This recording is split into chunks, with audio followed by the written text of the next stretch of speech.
지난 2020년 5월이니까 아직 6년이 되지 않았군요. 두 형제의 갈등과 다툼이 세간에 화제가 된 적이 있습니다. 원래 형제 간의 재산 싸움이 흔하기 때문에 뭐 대수롭지 않은가라고 생각할 수 있는데 그들의 갈등은 일반적인 갈등과 좀 달랐습니다. 두 주인공은 고 김대중 대통령의 아들 김홍업 씨와 김홍걸 씨였습니다. 아신 분은 계시겠지만 두 사람은 어머니가 다른 이복 형제입니다. 둘째 김홍업 씨는 김 대통령과 전처 차용의 여섯 사이에서 태어난 아들이었고, 셋째 김홍걸 씨는 전처가 돌아가신 후에 재혼한 이호 여사 사에 태어난 아들입니다. 그런데 두 사람이 돌아가신 아버지 김대중 대통령과 어머니 이호 여사가 살았던 감정가액 32억 상당의 서울 동교동 사저와 노벨 평화상 상금 8억 원, 즉 총 합계 40억 원을 놓고 법정 분쟁을 벌인 것입니다. 어머니 이호 여사가 돌아가시자 이호 여사의 친아들이자 김 대통령의 삼남 김홍걸 씨가 동교동 사저의 소유권을 자신의 명의로 바꿨습니다. 이 사실을 알게 된 배다른 형이자 김 대통령의 두 번째 아들 김홍업 씨가 부동산 가처분 신청을 냈는데 이것을 보고 삼남 김홍걸 씨가 또다시 가처분 이의 신청을 제기했다는 뉴스 때문이었습니다. 40억 상당의 재산을 놓고 다툼이 일어난 배경은 생전에 이 여사가 김홍일, 김홍업, 김홍걸 삼형제의 동의하에 작성한 유언장에서부터 시작되었다고 합니다. 유언장에 따르면 이 여사는 노벨상 상금 8억 원을 김대중 기념사업회에 기부하고 동교동 사저를 김대중 2호 기념관으로 운영하기를 바랬습니다. 만약 사저를 지방단체에 기부한다든지 후원자가 매입해서 기념거로 사용할 경우에는 보상금 9분의 3은 김대중 기념사업회에, 나머지 9분의 6은 삼형제에게 9분의 2, 9분의 2, 9분의 2씩 균등하게 상속하기로 명시했습니다. 유언장은 세 형제의 서명과 도장이 찍혔지만 별도의 공중 절차는 거치지 않았다고 합니다. 이 사실을 알고 있는 삼남 김홍걸 씨가 유언장의 무효를 주장하면서 이 여사의 유일한 법정 상속인은 자신에게 있다, 그러면서 소유권을 주장한 것입니다. 왜냐하면 민법에 따르면 부친이 사망한 이후에 전처의 출생자와 계모 사이의 친족 관계가 소멸된다는 조항이 있었기 때문입니다.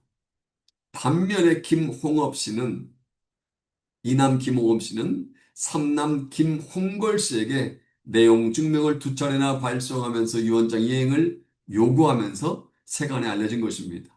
그러니까 어머니가 다른 이복 형제 두 사람이 40억의 재산 때문에 갈등하며 심하게 다툰 것입니다. 성경에도 보면 형제 간의 갈등과 다툼의 이야기가 많이 등장합니다.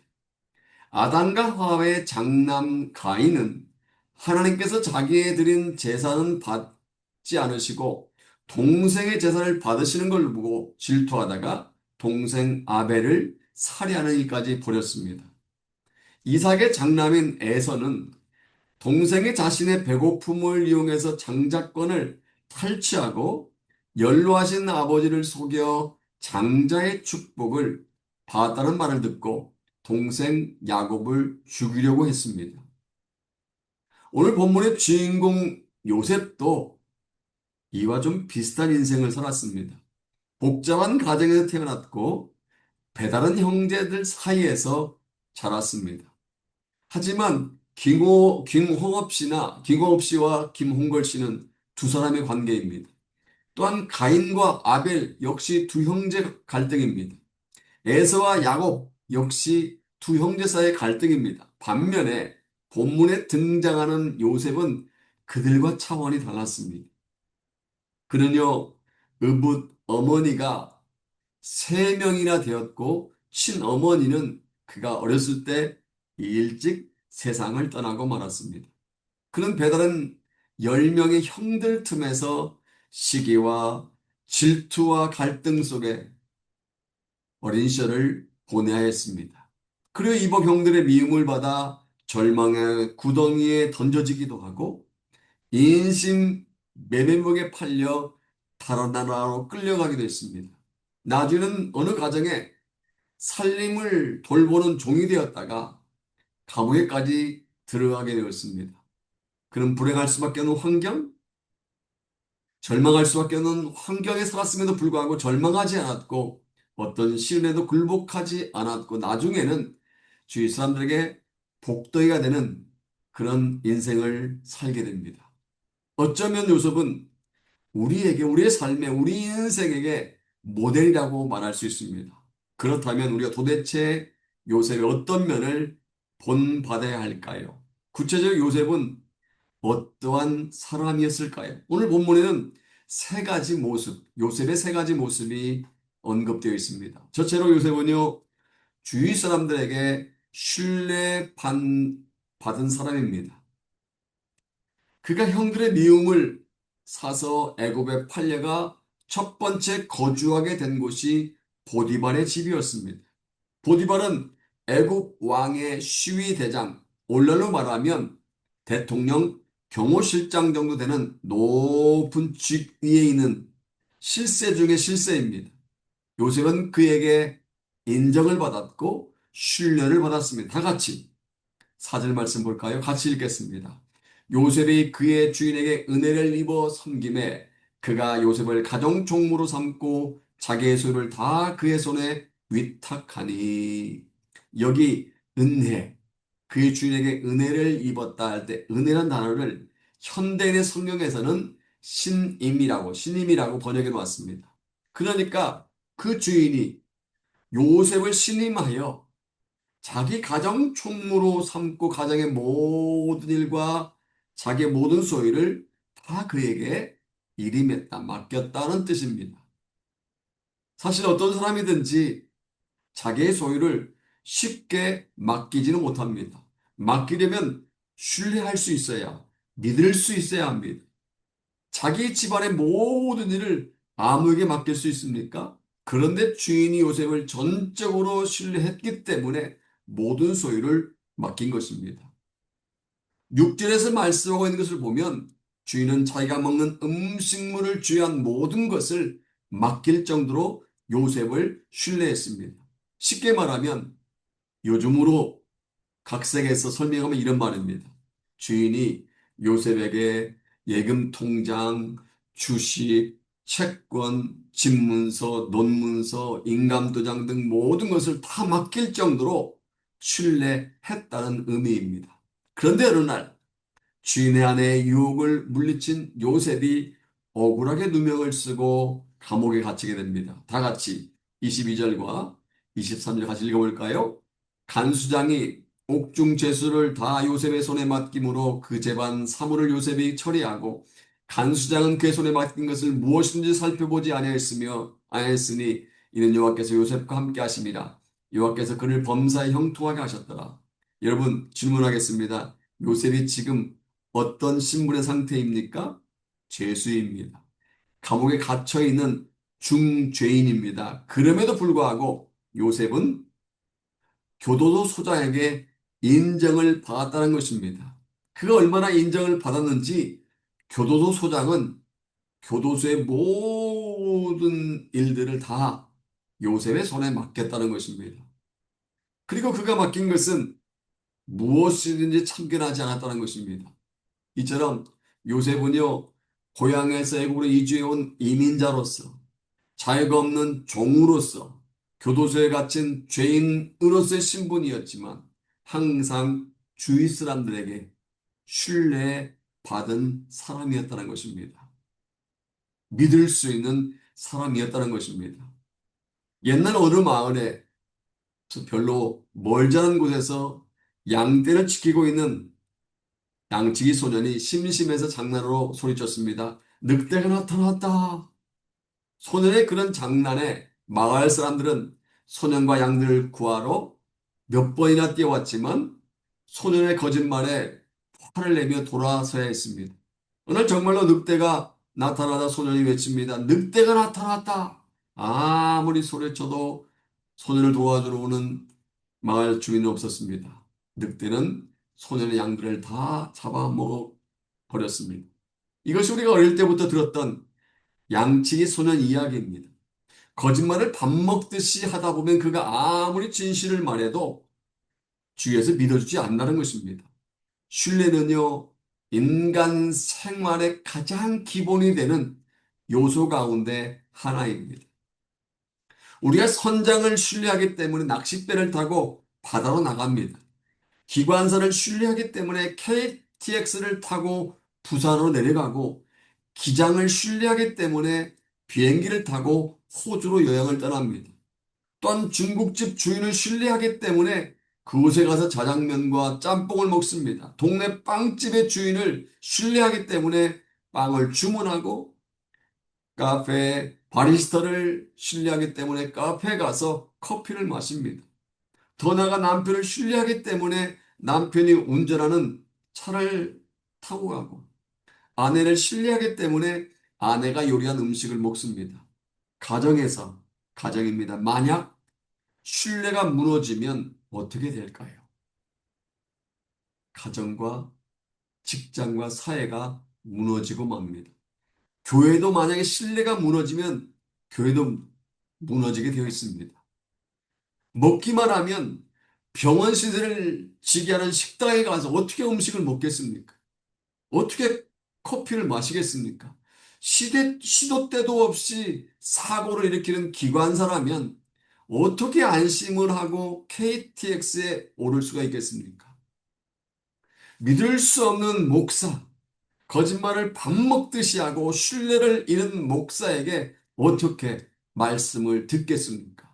어떻게 그 교회 예배에 참석하겠습니까? 이처럼요, 신뢰는 매우 중요합니다. 그리고 한번 신뢰를 잃어버리면 그것을 회복하는데 굉장히 많은 시간이 필요하게 된다는 사실입니다. 요즘 무디스라는 말을 들어보신 분들 계실 것입니다. 무디스, 또 S&P, 피치라는 다 이게 신용평가 기관의 이름입니다. 여기에서 이 기관들에서 트리플 A, AAA, 또 뭐 더블 A, AA, 싱글 A에서 D까지 트리플 A에서부터 D까지 A, B, C, D까지 국가의 신용 등급을 매기는데요. 신용 등급은 굉장히 중요합니다.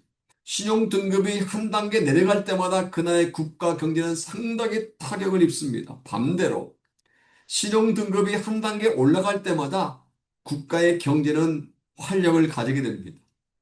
이처럼 국가 신인도도 평가받는 시대입니다. 더 나아가 기업의 신용도 중요합니다. 만약 기업의 신용이 떨어지게 되면 은행에서 돈을 빌려주지 않기 때문에 경영에 심각한 타격을 받게 됩니다. 개인의 신용도 마찬가지입니다. 내가 너를 믿는다. 이 말은요, 정말 매우 기분 좋은 말입니다. 반대로, 내가 너를 어떻게 믿어? 이런 말은 정말 슬픈 말입니다. 우리가 며칠 전 공동체 성경 읽기를 통해서 창세기 24장을 통독했는데, 거기에 보면 아브라함은 그의 종 엘리에셀을 믿었다, 신뢰했다는 것을 알 수 있습니다. 창세기 24장 1절에 보면 아브라함은 그에게 자신의 모든 재산을 맡겼습니다. 앞에서 말씀드렸다시피 누구에게 자기의 재산을 맡길 수 있겠습니까? 그것도 전 재산을 맡길 수 있다는 것은 바로 그 사람을 전적으로 신뢰한다는 의미입니다. 또한 4절에 보면 아브라함은요, 아들의 신복감, 아들 이삭의 신부감을 선택하라고 그에게 명령을 내립니다.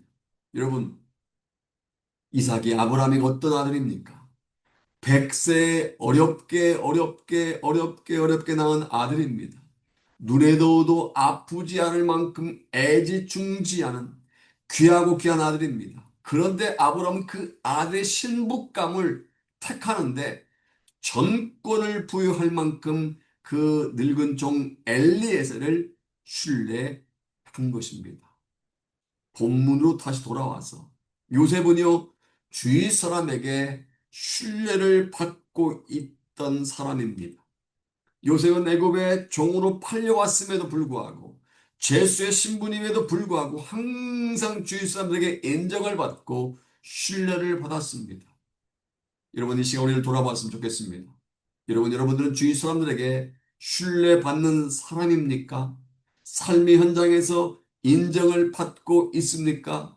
교회에서 장로, 권사, 안수집사, 집사 등의 직분자로서 불리우는 만큼 가정에서 자녀들에게 부모님에게 아내에게 남편에게 인정을 받고 있습니까? 교회에서 성도라고 불리우는 만큼 직장에서도 크리스찬이라고 야 역시 크리스찬은 달라 역시 믿는 사람은 달라 라고 인정받고 있습니까? 세상 사람들은요 우리 호칭을 우리의 직분을 보지 않습니다. 장로라는 호칭, 권사라는 호칭, 집사라는 호칭, 크리스찬이라는 호칭을 보지 않고 무엇을 본지 아십니까? 우리의 삶을 봅니다. 우리의 행동을 봅니다. 그리고 우리를 판단합니다. 장로니까 장로로 판단한 것이 아니라 우리가 살아내는 삶을 통해서 우리가 행동하는 행동을 통해서 그 사람들은 우리를 판단합니다. 세상 사람들은요, 우리가 제자 훈련을 받았는지 성경 공부를 얼마나 했는지 주일 예배를 드리고 있는지 날마다 새벽 기도를 하는지에 관심을 갖기보다는 우리가 어떻게 살아가고 있느냐를 관심을 갖고 있다는 것입니다. 적어도 본문에 등장하는 요셉은요, 주인과 교도소 소장 등 주위 사람들에게 인정을 받고 신뢰를 받는 사람이었습니다. 사랑 여러분, 요셉처럼 하나님께뿐만 아니라 사람들에게도 인정을 받으시기를 바랍니다. 인정과 신뢰로 말미암아 하나님과 사람 앞에 은총과 기중의 여김을 받는 저와 여러분 되기를 소원합니다. 둘째로 요셉은요 주위 사람을 복되게 하는 사람이었습니다. 그의 삶을 가만히 들여다보면요 자기 혼자만 잘 먹고 자기 혼자만 잘 살려고 노력한 사람이 아니었다는 걸 알 수 있습니다. 지난 화요일 성경 통독을 한 후에 전체 카톡방에 제가 올린 적이 있는데 요셉은요 다른 사람을 복되게 하는 삶을 살았습니다.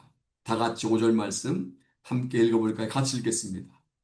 그가 요셉에게 자기의 집과 그의 모든 소유물을 주관하게 한 때부터 여호와께서 요셉을 위하여 그 애굽 사람의 집에 복을 내리심으로 여호와의 복이 그의 집과 밭에 있는 모든 소유에 미친지라. 하나님께서 언제부터 보디발의 집에 축복하셨다고 합니까? 그가 즉 보디발이 자기 집과 그 모든 소유를 요셉에게 맡겼을 때부터 하나님께서 보디발의 집에 복을 내려주었습니다. 그런데 하나님께서 누구를 위하여 보디발의 집에 복을 내려주셨다고요? 보디발이 예뻐서? 보디발이 하나님을 잘 섬겼기 때문에? 보디발의 믿음이 있었기 때문에 하나님께서 보디발에게 복을 주셨습니까? 아닙니다. 요셉을 위하여. 여호와께서 요셉을 위하여 그 집에 복을 내렸다고 말씀하고 있습니다. 그러니까 요셉 때문에 보디발의 집에 복이 굴러 들어온 것입니다. 보디발 입장에서 보면 요셉은 복덩이입니다.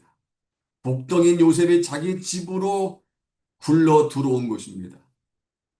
요셉이 복덩이가 된 것은요, 비단 보디발의 집에서뿐만 아니라 감옥에서도 마찬가지였습니다. 다 같이 23절 같이 읽어볼까요? 같이 읽겠습니다. 시작. 간수장은 그의 손에 맡긴 것을 무엇이든지 살펴보지 아니하였으니 이는 여호와께서 요셉과 함께함이라. 여호와께서 그를 범사에 형통하게 하셨더라. 간수장이 감옥의 재반 업무를 요셉에게 맡기고 나서부터 하나님께서 요셉이 하는 모든 일에 형통하게 하셨다는 것입니다. 그러니까 간수장은요, 요셉 때문에 복받은 사람이 된 것입니다. 사실 힘들고 골치 아픈 업무를 요셉에게 맡겼기 때문에 간수장은요, 더 이상 스트레스를 받을 필요가 없었습니다. 요셉이 감옥의 재반 업무를 맡고부터는 감옥의 모든 일이 형통하게 되었기 때문에 간수장은 왕으로부터 신임도 받을 수 있게 되었습니다. 무엇을 말하고 있습니까? 요셉은 가는 곳마다 만나는 사람들마다 복되게 하며 축복의 통로가 되는 삶을 살았다는 것입니다. 저는 이러한 요셉의 모습이 우리의 모습이 되어야 될 줄로 믿습니다. 우리는 요셉처럼 다른 사람을 복되게 하는 축복의 통로로서의 삶을 살아야 할 줄로 믿습니다. 여러분, 하나님께서 왜 우리를 부르셨을까요? 하나님께서는요, 우리에게 복을 주실 뿐만 아니라 우리를 다른 사람들을 복되게 존재로 부르셨다는 사실입니다. 하나님께서 나만 구원받고 우리 자녀만 잘되고 우리 가정만 축복하지 않으십니다. 하나님 세상을 사랑하십니다. 믿으십니까? 요한복음 3장 16절처럼 하나님의 세상을 이처럼 사랑하사 하나님은요 나만 사랑한다고 성경에 기록되어 있지 않습니다. 하나님은 세상을 사랑하십니다. 하나님께서 모든 사람들이 모든 백성들이 당신의 사랑 안으로 들어오기를 기다리십니다. 하나님께 나를 통해서 우리 가정을 통해서 우리 교회를 통해서 다른 사람들에게 당신의 사랑과 당신의 복을 나눠주기를 원하십니다. 그래서 파리만 날리던 식당에 성도가 들어가면 손님들이 구름대같이 몰려와야 됩니다. 안 되던 식품점에 그리스도인이 들어가면 발 디딜 틈이 없이 성업하는 현상이 나타나야 합니다. 부도 직전에 몰린 회사에 믿음의 사람이 입사하면 회사가 기사 회생할 뿐만 아니라 창대케 되는 복이 임하는 역사가 나타나야 됩니다. 그래서 자네는 말이야 우리 회사의 복덩이야 이런 말을 드려야 합니다. 이 과장, 이 계장 당신이 입사하고부터 우리 회사가 복을 받았어. 김 집사님, 집사님 우리 가게에 들어오면 손님들이 많아져요. 박자매님, 자매님이 가정이 이사하고부터 우리 아파트가 얼마나 깨끗해졌는지 몰라요. 최 형제님을 만나면 저도 모르게 기분이 좋아집니다. 이런 말을 드려야 합니다. 주의를 살리는 삶, 주의를 복되게 하는 삶이 바로 그리스도인의 삶인 것입니다. 그러므로 나만, 우리 자녀만, 우리 남편과 우리 아내만이 아닌, 우리 가정만이 아닌, 바로 요셉처럼 이웃을 복되게 하는 축복의 통로로서의 삶을 사시기를 바랍니다. 문제가 있는 것을 복되게 하는 복덩이로서의 삶을 살아내는 여러분 되기를 소원합니다. 마지막 세 번째입니다. 요셉은요, 진정으로 하나님과 동행하는 사람이었습니다. 주위에 보면 하나님과 동행하는 삶을 오해하고 있는 크리스천들이 많이 있습니다. 하나님의 육체적인 모습으로 자기 옆에 서 계신 것이 동행이다라고 착각하는 사람들이 있습니다. 그리고 깊은 산속에 들어가서 금식하며 기도해야만 하나님과 동행할 수 있다고 생각하는 성도들도 많이 있습니다. 그것은 잘못된 생각입니다. 구절을 보면 요셉이 어떻게 하나님과 동행했는지를 알 수 있습니다. 이 집에는 나보다 큰 이가 없으며 주인이 아무것도 내게 금하지 아니하였어도 금한 것은 당신뿐이니 당신은 자기 아내이니라. 그런 내가 어찌 이 큰 악을 행하여 하나님께 득죄하리까. 보디발의 아내가 유혹했지만 요셉은요 하나님의 눈을 하나님의 시선을 의식했습니다. 그가 범죄한 것은 하나님께 범죄하는 것이라고 생각했습니다. 요셉은요, 과거 종교 개혁자들이 부르짖은 것처럼 코람데오. 다시 말하면 데오는 라틴어로 하나님이란 뜻입니다. 코람 앞에. 하나님 면전에서 하나님 앞에서의 삶을 살았던 것입니다. 자기는 항상 하나님 앞에 있다. 내가 화장실 가든, 내가 운전을 하든, 내가 부엌에 있든, 내가 들판에서 일을 하든, 내가 어디에 있든지 간에 하나님 앞에서 코람데오의 정신을 가지고 살았던 것입니다. 항상 자기와 동행하시는 하나님, 항상 자기를 지켜보고 계신 하나님을 생각한 것입니다. 이것이 바로 하나님과 동행하고 있는 삶의 특징이라고 말할 수 있습니다. 또 2절, 3절 볼까요? 같이 2절과 3절 보겠습니다. 같이 읽습니다. 여호와께서 요셉과 함께 하심으로 그가 형통한 자가 되어 그의 주인 애굽 사람의 집에 있으니 그의 주인이 여호와께서 그와 함께 하심을 보며 또 여호와께서 그의 범사에 형통케 하심을 보았더라. 여기서 놓쳐도 안 될 단어가 두 개 있습니다. 그의 주인이라는 주어, 그의 주인이라는 주어와 보았다는 동사를 놓쳐도 안 됩니다. 그러니까 여호와께서 요셉과 함께 하심을 누가 보았다는 것입니까? 주인인 보디발이 보았다는 것입니다. 보디발이 하나님이 요셉과 함께 하고 계시다는 것을 목격했다는 것입니다. 이것이 중요합니다. 요셉이요 스스로 이렇게 말하지 않았습니다. 나는요 하나님과 동행한 사람이거든요. 나는 진짜입니다. 이렇게 말하지 않았습니다. 계속 살아가는 삶을 보고 지켜보고 있던 보디발의 주인이 요셉 저 친구는 하나님과 동행한 사람이 틀림이 없어. 저 친구는 진짜 하나님의 사람이야. 라고 말한 것입니다. 세상에는요, 진짜와 가짜가 많습니다. 구별하기 쉽지 않습니다. 오죽하면 원조, 진짜 원조, 시조, 오리지널 이런 말이 나오겠습니까? 어느 음식점이 시조이고 어떤 물건이 오리지널이고 누가 원조인지 도대체 분별할 수가 없습니다. 교회 안에서도 마찬가지입니다. 진짜로 하나님과 동행하는 사람인지 아니면 말로만 하나님과 동행하고 있다고 하는 건지 구분하기 매우 어렵습니다. 그런데요, 그가 살아가는 삶을 통해 어느 정도까지는 구분할 수 있다는 것입니다. 농부는요, 열매를 보고 그 나무가 건강한 나무인지 병든 나무인지 알 수 있다고 합니다. 아무리 잎이 무성해도 열매가 별 볼 일 없으면 그 나무는 별 볼 일 없는 나무입니다. 반대로 비록 잎사귀는 별 볼 일이 없어도 열매가 탐스럽게 열렸다면 그 나무는 건강한 나무라고 합니다. 저는 마찬가지 원리라고 생각합니다. 아무리 나는 하나님과 동행하는 사람입니다라고 떠들어도 남들의 눈에 그렇게 보이지 않는다면 그 사람은요 건강한 그리스도인이 아닙니다. 아무리 성령 충만하다고 떠들어도 아무리 성경을 많이 읽고 있다고 말해도 남들의 눈에 그렇게 보이지 않는다면 그 사람은 건강한 신앙인이라고 할 수 없고 하나님과 동행하는 사람이라고 할 수 없습니다. 초대교회 성도들은요, 마가다라 교회 성령 침례, 성령 충만 받고 삶이 변화되었습니다. 그리고 그들이 체류했던 예루살렘에서 사마리아에서 안디옥에서 그들의 변화된 모습이 나타났습니다. 나중엔 안디옥에 이르러서 안디옥에 있는 사람들이 그의 모습을 보고 별명을 하나 붙여주었습니다. 무슨 별명입니까? 크리스티아누스, 영어로 크리스찬, 한국말로 그리스도인이라는 별명입니다.